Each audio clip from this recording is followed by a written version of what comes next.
जब एक शख्स लगभग 45 वर्ष के थे, तब उनकी पत्नी का स्वर्गवास हो गया था। लोगों ने दूसरी शादी की सलाह दी, परंतु उन्होंने यह कहकर मना कर दिया कि पुत्र के रूप में पत्नी की दी हुई भेंट मेरे पास है। इसी के साथ पूरी जिंदगी अच्छे से कट जाएगी। पुत्र जब वयस्क हुआ तो पूरा कारोबार पुत्र के हवाले कर दिया। स्वयं कभी अपने तो कभी दोस्तों के ऑफिस में बैठकर स्वयं में व्यतीत करने लगे। पुत्र की शादी के बाद वह और अधिक निश्चिंत हो गए। पूरा घर बहू को सुपुत्र कर दिया। पुत्र की शादी के लगभग 1 वर्ष बाद दोपहर में खाना खा रहे थे। पुत्र भी लंच करने ऑफिस से आ गया था और हाथ मुंह धोकर खाना खाने की तैयारी कर रहा था। उसने सुना कि पिताजी ने बहू से खाने के साथ दही मांगा और बहू ने जवाब दिया, आज घर में दही उपलब्ध नहीं है। खाना खाकर पिताजी ऑफिस चले गए।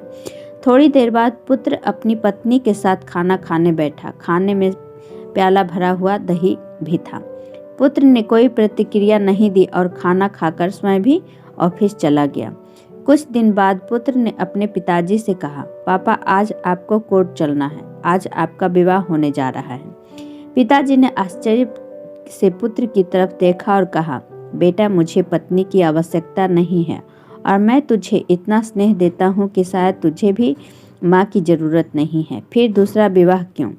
पुत्र ने कहा, पिताजी न तो मैं अपने लिए माँ ला रहा हूँ न आपके लिए पत्नी, मैं तो केवल आपके लिए दही का इंतजाम कर रहा हूँ। कल से मैं किराए के मकान में आपकी बहू के साथ रहूंगा तथा आपके ऑफिस में एक कर्मचारी की तरह वेतन लूंगा ताकि आपकी बहू को दही की कीमत का पता चल सके।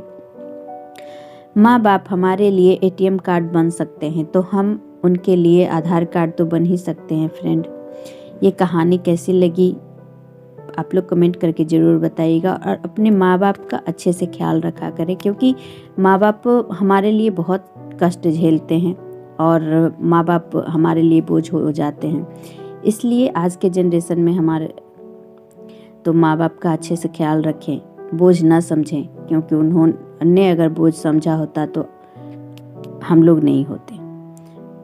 ओके फ्रेंड्स, फिर मिलते हैं अगले वीडियो में। जब तक के लिए बाय बाय।